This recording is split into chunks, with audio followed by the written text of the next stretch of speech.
are these people? Now is, oh my God, we're all gonna die. Um, this is one of my favorite writers, Jake Johnson, CommonDreams. Study finds many existing oil and gas sites must be shut down in order to avert a climate disaster. Oh my God, we're all gonna die. But let's keep expanding because their findings show that halting new extraction projects is a necessary step, but still not enough to stay within our rapidly dwindling carbon budget, said one researcher. And there's a lot of people as to whether it's carbon is really the question. However, temperature rise certainly is not a question. A new study published Tuesday in the journal Environmental Research Letters shows that keeping global warming below the key 1.5 degree Celsius threshold will require not just halting the construction of new fossil fuel infrastructure, but also the shutting down of many existing sites. I don't see that really happening. So, again, quote, some existing fossil fuel licenses and production will need to be revoked and phased out early. This almost has like a World Economic Forum agenda type of language to it. Led by Kelly Trout of Oil Change International, the study estimates that 40% of fossil fuel reserves at currently operational development sites across the globe must be left in the ground if the world is to have a 50-50 chance of adequately slashing carbon emissions and limiting warming to 1.5 degrees Celsius above pre-industrial levels. If fossil fuel reserves at existing sites are extracted, the researchers find nations will substantially exceed the 1.5 degree carbon budget that corporations and governments are already burning through at an unsustainable clip.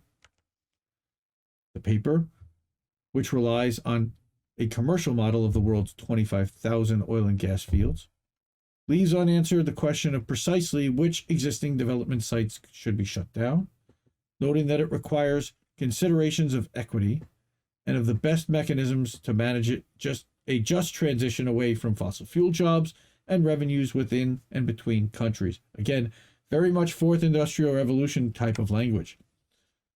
One recent analysis suggests that some of the largest fossil fuel companies in the world are planning on already operating more than 190 carbon bombs, huge oil and gas projects that could unleash nearly 650 billion tons of CO2 emissions and doom efforts to avert climate catastrophe.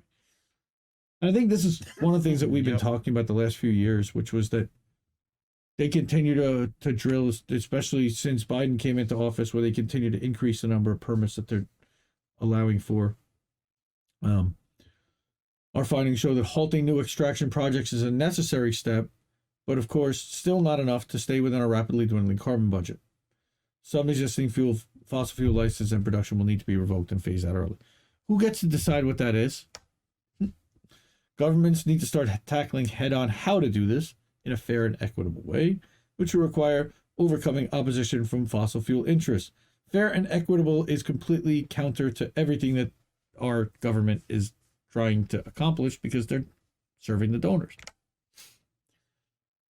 And here is the tweet from Oil Change International the other day. 40% of developed fossil fuel reserves need to stay in the ground. I have no idea how we plan on accomplishing that. So, I mean, you're just going to have to not use it. Like that. Yep, everybody stay home. Yeah. Lockdown left. So, and is that what this is kind of setting up for? Well, you had a COVID lockdown. Now you're going to have a kind of a climate lockdown. You're going to basically have to stay home unless you absolutely have to, because otherwise it's just going to cause too much pollution. I hope not. This research comes as a result of JB today that they was talking about, how it wouldn't it be funny if everyone just quit going to work because they couldn't afford gas? Pretty much. They didn't have any gas. Like they just called into work for that. Pretty much. Yeah, it would be kind of funny, but unironic. And they would say, get yourself an electric car, even though electric cars average about $50,000 a piece new. Again, right. The research comes as we know that the fossil fuel industry is exploiting Russia's assault on Ukraine. Again, I don't like the language and the framing.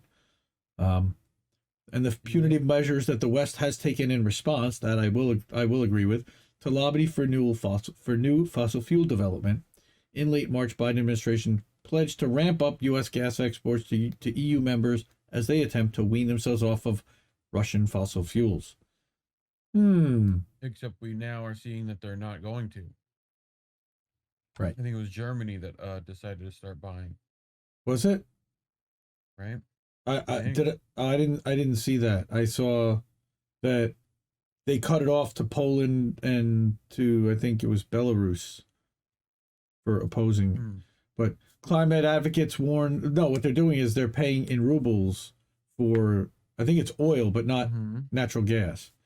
But climate advocates warn that, again, the White House's initiative would likely spur the construction of new pipelines and other fossil fuel infrastructure, possibly locking in more planet-warming pollution, as scientists say emissions must be halved by 2030. And again, moving the fleet to electric for the entire United States is not going to get us there, Sleepy Joe, and he knows that. So this study reinforces that building new fossil fuel infrastructure is not a viable response to Russia's war in Ukraine. Okay, said Oil Change International's research co-director. The world has already tapped too much oil, gas, and coal. Developing more would either cause more dangerous levels of warming if fully extracted, or create a larger scale of stranded assets. Correct. Okay, and then we've got this Van de Graaff of Ghent University study co-author similarly cautioned that each new coal mine, gas well, or oil field that's developed deepens political entanglement with the fossil fuel industry, and that increasing the scale of extraction-related jobs and investments only makes it harder for governments to manage. Well, naturally. Yep. Thanks, Joe. Nothing will fundamentally change. Vote blue no matter who, everybody. Brandon. Let's go, Brandon.